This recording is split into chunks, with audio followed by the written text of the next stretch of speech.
tere jälle! No nii, savihuvilised, et täna siis puhastame kannud ka ära. Et ei tohi lasta neil liiga ära kuivada, sest kui me hakkame sanga panema, siis savi peab ikkagi olema suhteliselt niiske. Seega kannudega näitasin teile, kus neid treida. Nad on juba läinud tunduvalt väiksemaks. Põhimõttes sama, teeme ääre märjaks. Ja nüüd vaadake, kas tila on siin ka ja sellega ei juhtu nagu mitte midagi, ärge muretsege.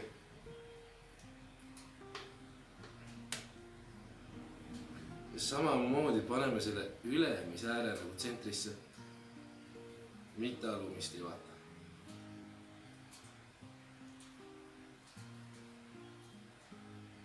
Nii on päris hea. Ta on suhteliselt pehme alles, selles mõttes ongi ettevaatlikud.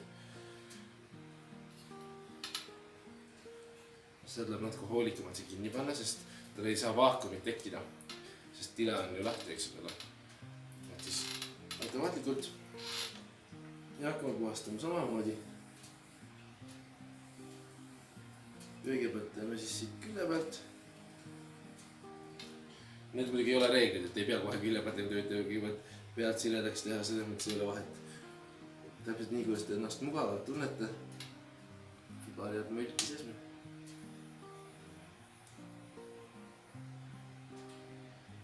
Nii. Alati teeme ka selle pealmise osa sirgeks. Tundub selline kann, mille ma saan ka jala teha ilusti. Selleks ma lõikan siit sihukese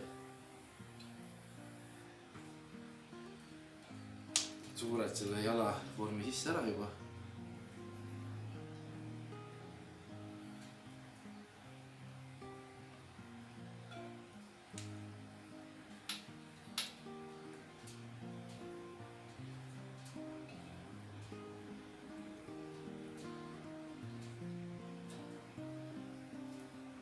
Need hääled, mis te vahepeal kuulete, on sõiduautod, sest tegelikult see minu tagusein on põhimõtteliselt vastu peamaanteed liival, nii et ma olen täiesti tee ääres, nii et äkki kostub läbi natukene.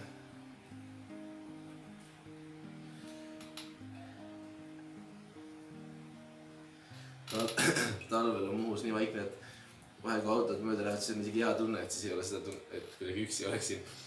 Et vahel tekib see tunne, et rohkem hingelisi ei olegi näha. Ega siis, kui praam tuleb, siis on mühinad küll. No nii, natuke jalg juba saab see alla.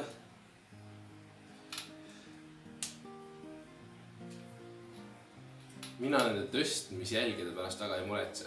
Et see ongi see, mis sellest käsitöö teeb. Et kui te tahate ennast tõstmisjälgest ka lahti saada, siis saab selle ka ära puhastada siit pealt.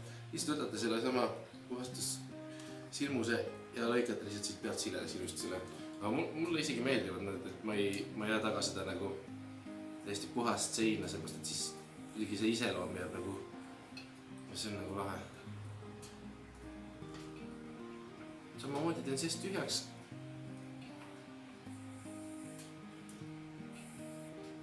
Siia jätame natukene siis laiema jala, kui mingit tassi läbi asjale.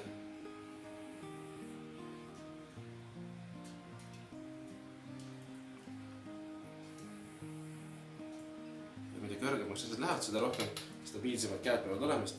All on hea puhastada, saab käsi toetada kuskile. Ja siin kõrgel nagu pead otsima kuidagi muud moodi seda tugipunkti. Kui asjad lähevad juba nii kõrgeks, et peab püsti seisma, siis on eriti algusesse imelik, et ka täiesti võimalik teha muidugi. Nii, täpselt samamoodi see jala mina käin käte küll jälle, teravad servad maha. Ühe võite ka siluda, ei pea.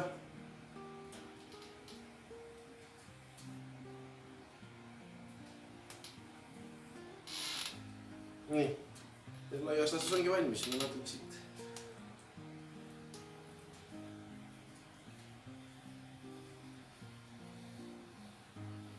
Ääres siluda ka veel.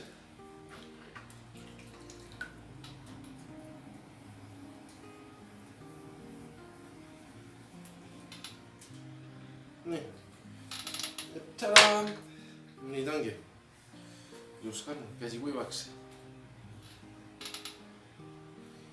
Ja ilus jalgpõnal. Selle ääre käite ka svammiga üle. Mina praegu käis, ma hakkan kohe sangasid panema. Et ma jäin pärast, sest see on üks svammi töö, aga ja muidu nii lihtne ja ilus ongi. Te lõikate täpselt sellise jalasi alla või mitte jala, aga puhastad ilusti ära täpselt nagu teie vorm ja teie iseloom lubab, ütleme nii. Suur tänu ja vaadake ikka järgmiseid videosid ka ja loodan, et midagi õpetlikku siit leiate ja kui on küsimusi, siis kirjutage.